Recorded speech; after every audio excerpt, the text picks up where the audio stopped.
अभी तक हमने देखा lesson number 5, lesson number 4, lesson number 3। अब हम करने जा रहे हैं लेसन नंबर 2।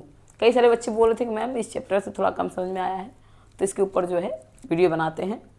इसमें जो है 3 तरीके के सवाल हैं, वो तीनों सवाल जो है लिख दिए गए हैं, एक एक करके हम सॉल्व करेंगे। पहला बोला है कि एक सममित द्विपद वितरण के लिए n बराबर 8 है और p is x is less than equal to 1 का मान ज्ञात कीजिए।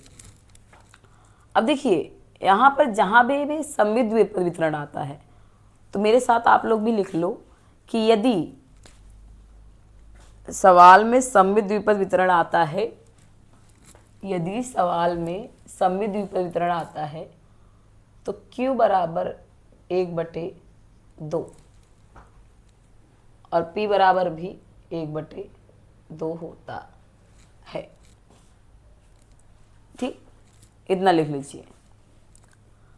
अब यहाँ से x का मान जो है n बराबर है 8 और x का मान क्या बोला है यहाँ पे लेस देन इक्वल टू, यानी ये 1 से कम या 1 के बराबर। कई बच्चों को लगता है कि यहाँ पे जो है 1 से कम बोल दिया गया है, कई बच्चों को लगता है कि 1 मान दिया है। जब भी आपको बोला जाए लेस देन इक्वल टू मतलब छोटा और उससे बराबर, तो यानी x का मान यहाँ पे क्या होगा बेटा, x का मान होगा 0, 1। ठीक, अब देखिए n भी मिल गया, x भी मिल गया। अपने पास क्या नहीं है, p और q। और जो कि मैंने बताया कि p और q कहाँ से हमें मिलेगा कि सममित द्विपद वितरण दिया गया है तो p का भी मान 1/2 होगा और q का भी मान 1/2 होगा। अब आपको कुछ नहीं करना है, अब आपको क्या करना है, इसका एक फॉर्मूला होता है द्विपद वितरण का फॉर्मूला, p ऑफ x बराबर NCx इंटू p की power x into qn minus x। n क्या है 8, 8c 0, पहले हम 0 लेंगे, इंटू p की पावर p कितना है 1/2 की पावर 0, इंटू q कितना है 1/2, n है 8 माइनस 0। 8c0, कितने लोग बोलेंगे कि मैम यहाँ 0 आएगा, ऐसा नहीं होता है। 8c0 बराबर क्या हो जाएगा 1, यहाँ पर भी क्या होगा 1, 1/2, 8 में से 0 गया तो क्या बचेगा 8। तो 1 2 को 8 बार गिनते हैं, 2 दूनी 4 दूनी 8 दूनी 16 दूनी 32 दूनी 64 दूनी 128 256, तो 1/256 किसका हो गया p0 का। दूसरा p1 बराबर NCx इंटू p की power x into qn minus x।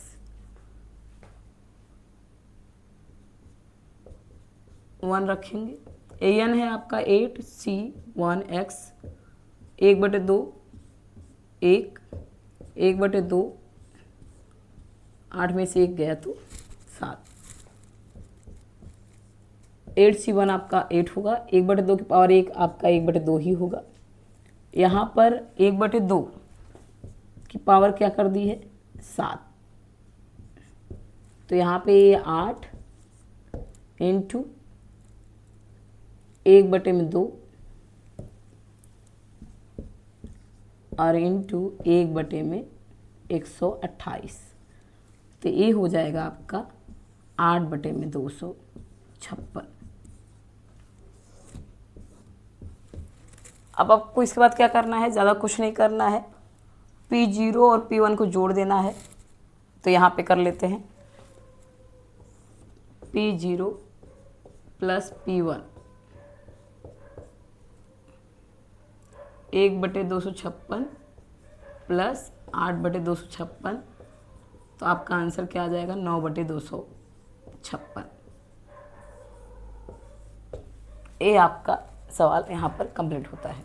एक क्वेश्चन नंबर 2 पे ध्यान देते हैं। एक द्विपद वितरण का माध्य 5 तथा उसका विचरण उसकी सफलता की संभावना जितना है, इस वितरण का प्राचल ज्ञात करें और उस पर से इस वितरण के लिए एक भी निष्फलता ना मिले उस घटना की संभावना का मान ज्ञात कीजिए। क्या क्या दिया गया है? माध्य दिया गया है कितना? 5, और बोला गया है कि विचरण, द्विपद वितरण का विचरण क्या होता है? विचरण बराबर NP/Q। और क्या बोला है कि जो विचरण है वो किसके इतना है? सफलता कितना है? तो NP/Q जो है वो किसके बराबर में है? P के। अब यहाँ पे NP हमें दिया गया है, क्यों? क्योंकि माध्य बराबर क्या होता है? NP।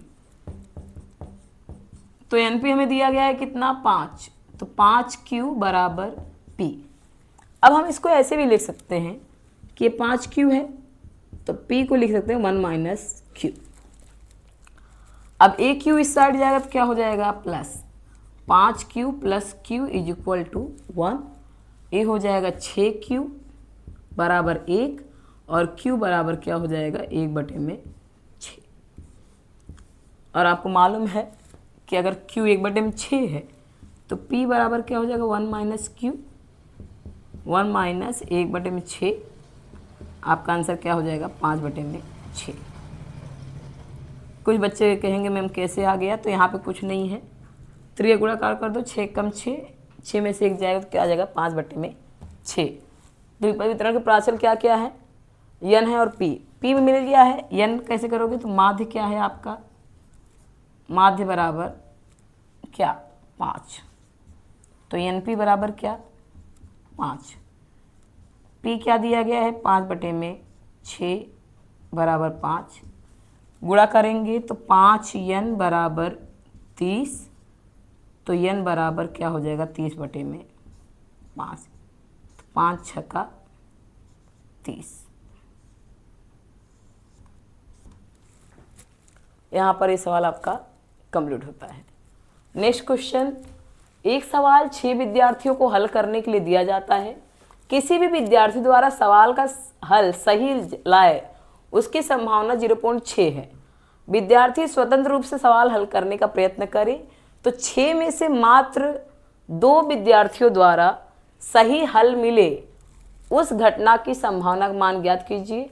हमें क्या क्या दिया गया है वो हमें लिख लेना है। यहाँ पे एक सवाल है, टोटल नंबर है क्या? 6, तो N क्या हो गया? 6 हो गया। फिर क्या दिया गया है? किसी विद्यार्थी द्वारा सवाल का हल सही लाए। अब देखो सफलता बराबर क्या होता है? P, और निष्फलता बराबर क्या होता है? Q। अगर सवाल किसी शिक्षक ने आपको दिया और आपने सवाल सही किया तो मतलब क्या हो जाएगा? P, और यदि सवाल सही नहीं किया तो क्या हो जाएगा? Q। तो यहाँ पे क्या है? सवाल सही करे तो P बराबर क्या मिल गया बेटा? 0.6। अब बोला गया कि 6 में से मात्र 2, यानी X क्या हो जाएगा आपका? 2। अब हमें संभावना का मान ज्ञात करना है तो डायरेक्ट सूत्र लिख देते हैं। P(x) बराबर NCX × P⁴x × Q⁴n - x। 6C2 into P क्या है? 0.6⁵ Q क्या है? अगर P 0.6 है तो Q आपको मालूम ही होगा क्या हो जाएगा? 0.4। आप कहोगे मैम कैसे? तो मैंने एक फॉर्मूला लिखवाया है कि P बराबर Q बराबर 1 - P। तो 1 - P, 1 में से आप 0.6 माइनस करेंगे तो आपका आंसर क्या आ जाएगा? 0.4। तो 0.4, N कितना दिया है? 6। 6 में से आपने 2 को माइनस कर दिया तो क्या हो जाएगा? 0.6C2 0.6⁵2 इंटू 0.4, 6 में से 2 गया तो क्या हो जाएगा? 4। 6, अब देखो यहाँ पे 62 है, इसको सॉल्व कैसे करेंगे? 6 × 5 बटे में 2 × 1, 0.6 का स्क्वायर 0.36, 4 × 4 = 16, 4 × 4 = 256, तो इसका आंसर देख लो कि 256 है क्या। तो 0.4 गुणे 0.4 गुणे 0.0256। गुणा करने में गलती मत कीजिएगा। 2 तियाँ 6, 3 पचे 15, 15 गुणे 0.36 गुणे 0.0256 गुणा कीजिए, आंसर कितना आ रहा है देख लेते हैं। 15 गुणे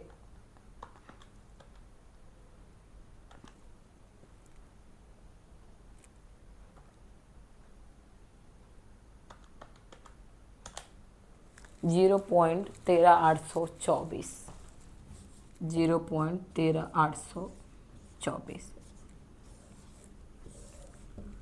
यहाँ पर आपका सवाल कंप्लीट होता है। पहले सवाल में आपने देखा कि सममित द्विपद वितरण वाला था, जिसमें आपको P का मान नहीं दिया गया है, Q का मान भी नहीं दिया गया है।